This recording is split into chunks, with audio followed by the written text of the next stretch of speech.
Hello guys, দেখুন ভয়াবহ একটি দুর্ঘটনা।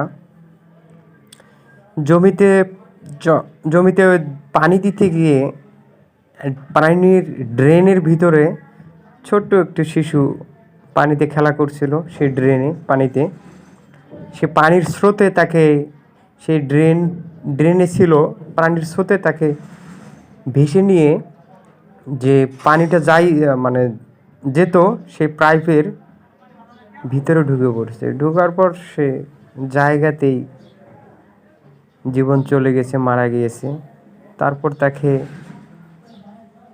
গ্রামবাসী এসে পানির স্রোত বন্ধ করে তারপর তাকে সেখান থেকে উদ্ধার করার পর দেখুন সে পাইপের ভিতর ঢুকে গেছে।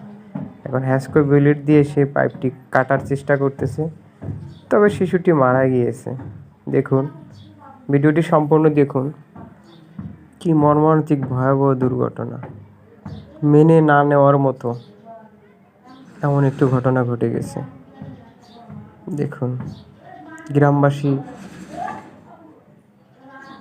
ভিড় করছে, সবাই আসতেছে দেখার জন্য, কিন্তু ততক্ষণে শিশুটির প্রাণ চলে গেছে।